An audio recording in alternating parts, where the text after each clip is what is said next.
ভাগ্যে যেন ভালো কিছু আল্লাহ লেখেন, আপনার নসিবে যেন ভালো কিছু আসে, আপনার রিজিকে যেন আল্লাহ বরকত দান করেন, এর জন্য বেশ কিছু আমল আমরা কোরআন হাদিসের আলোকে বলতে পারি, সাজেশন দিতে পারি। বরকত যদি চান, এক নম্বর হলো ঈমান এবং তাকওয়া লাগবে। আল্লাহ বলেছেন ওয়ালাউ আন্না আহলাল কুরআন আমানু ওয়াত্তাকাও লাফাতাহনা আলাইহিম বারাকাতিম মিনাস সামা। যদি কোনো জনপদের লোকেরা ঈমান আনে, আল্লাহর ভয় অন্তরে লালন করে, আল্লাহ বলেছেন আসমান থেকে বরকতের সব দুয়ার খুলে দেওয়া হবে।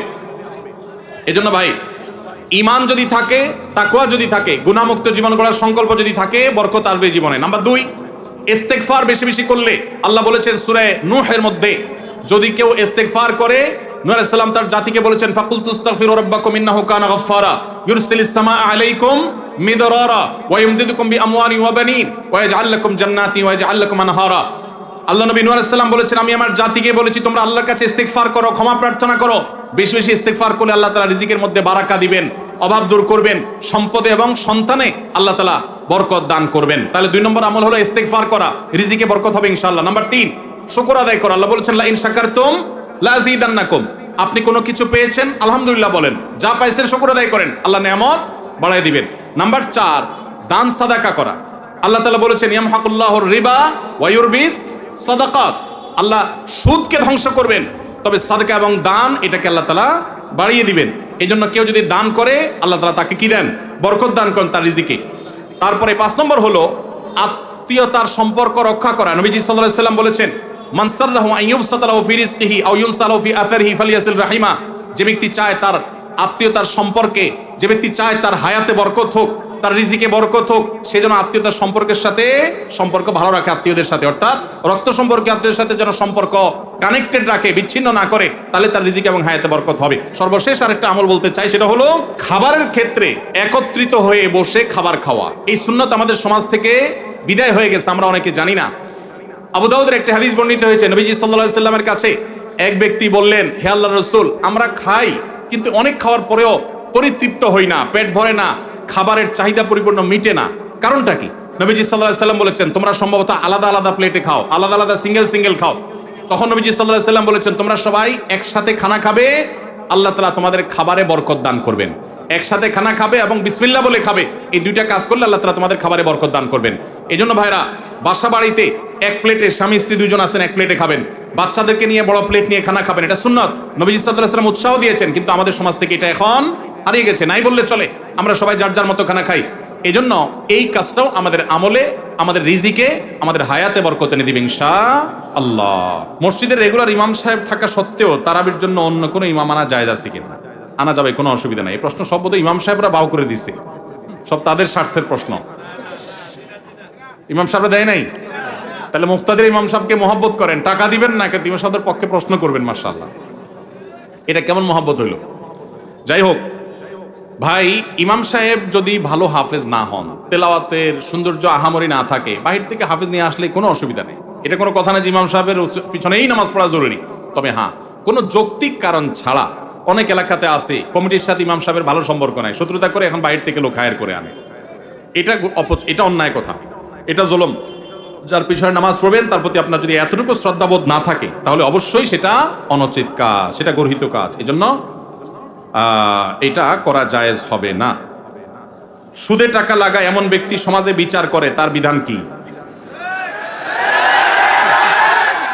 সুদে টাকা লাগায় এই রকম আসামি থাকলে তার নিজেরই তো বিচার করা উচিত। সে আবার কিসের বিচার করবে? মুসলমানদের সমাজে হারামখোররা কখনো বিচারকের আসনে বসতে পারা উচিত না। মুসলমানদের উচিত এগুলোকে সতর্ক করা, এগুলোর ব্যাপারে সতর্ক থাকা। আল্লাহ আমাদেরকে তৌফিক দান করুন। যে সমস্ত মানুষ হারামের সাথে খুল্লম খোলা সম্পর্ক, মুসলমানদের সমাজে কিভাবে তাদেরকে বিচারক হিসেবে ডাকেন? আর ভালো মানুষের কি অভাব পড়ছে এলাকায়? সুদখোর ছাড়া ভালো মানুষ কি নাই এলাকায়? তাহলে কেন সুদখোরকে দিয়ে বিচার করতে হবে? যে আল্লাহর ভয় যার মধ্যে নাই, সে কিভাবে ন্যায়সঙ্গতভাবে বিচার করবে? কিভাবে আশা করা যায়? আল্লাহ আমাদের ভাইদেরকে সবাইকে হেদায়েত দান করুন। যারা সুদের কারবারে জড়িয়ে আছেন, আল্লাহর ভয়ে হারাম থেকে সরে আসুন। আমি একজন প্রাইমারি স্কুলের শিক্ষক। সকাল 9টা থেকে 4টা পর্যন্ত আমার কর্মঘণ্টা, 4:15 পর্যন্ত আমার কর্মঘণ্টা। 5 বছর বয়সী বাচ্চা থেকে শুরু করে 12 বছরের শিক্ষার্থী পড়ে। প্রতিটা ক্লাসের সময়কাল 40 মিনিট। সকালে 3-4টা ক্লাস নিলে শরীর আর চলে না। পরবর্তী ক্লাসগুলো শুরুর ক্লাসের মতো মনোযোগ দিতে পারি না। তাতে কি আমার বেতনের টাকার কোনো প্রবলেম হবে? শত শত কোমলমতি শিক্ষার্থী সামলানো অনেক কষ্টকর হয়। ভাইরা আমার, আল্লাহ কোরআনে বলেছেন লা ইউকাল্লিফুল্লাহু নাফসান ইল্লা উসআহা।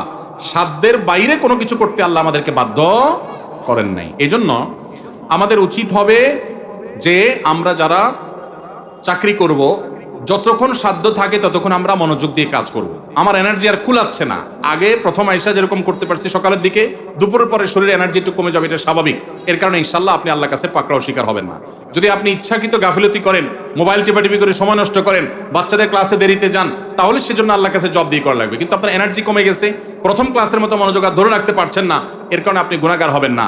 আলহামদুলিল্লাহ, এরকম শুদ্ধ সুস্থ চিন্তা করার মানুষ যে আছে, বান্দার হক সম্পর্কে এতটা সচেতন মানুষ আছে, এটাই তো একটা সমাজের জন্য আনন্দের বিষয়। আলহামদুলিল্লাহ, সন্দেহাতীতভাবে এটা একটা সুখের সংবাদ যে একজন ভাই চাকরি করে, স্কুলে চাকরি করে তার ঠিকঠাক মতো বেতনটা হালাল হচ্ছে কিনা, তার মনোযোগ কমে যাচ্ছে, সেজন্য আল্লাহর কাছে দায়ী থাকবেন কিনা, এই যে চিন্তা মনে আসছে, এটাকেই বলে ইমানি চেতনা। এই ইমানি চেতনাই তো আমাদেরকে ভালো মানুষের দিকে নিয়ে যায়। আল্লাহ আমাদের ভাইকে আরো বেশি ইমান আমল বানানোর তৌফিক দান করুন।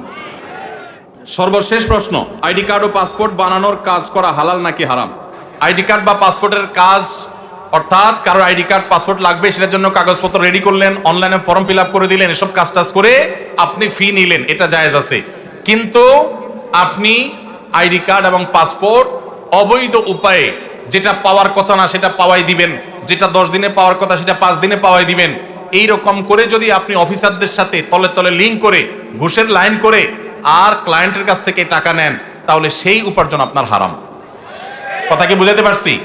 একটা হলো যে আপনার একটা দোকান আছে, কম্পিউটার দোকান আছে, নেট সার্ভিস আছে, আপনি অনলাইনে ফর্ম ফিল আপ করে দিলেন, কাগজপত্র আগায় যোগায় দিলেন, এটার জন্য ফি আপনি 2000 4000 আপনি নিতে পারবেন। কিন্তু আপনি ক্লায়েন্টের কাছ থেকে অতিরিক্ত টাকা নিয়ে ওই পাসপোর্ট অফিসার, এনআইডি কার্ডের ওই অফিসারে আপনি ঘুষ দিলেন, দিয়া আপনি কাজটা করে আনলেন, এই ঘুষের কারবার করে অবৈধ কাজ করলেন, দেরির কাজ আগের করাইলেন, লাইন ব্রেক করাইলেন, নানামুখী যে শয়তানিগুলো আমাদের দেশে হয়, অবৈধ কাজ হয়, এগুলোর জন্য যদি টাকা লেনদেন করেন, তাহলে আপনার এই ব্যবসা হালাল হবে না। আজ এত টাকা কালেকশন করা হলো,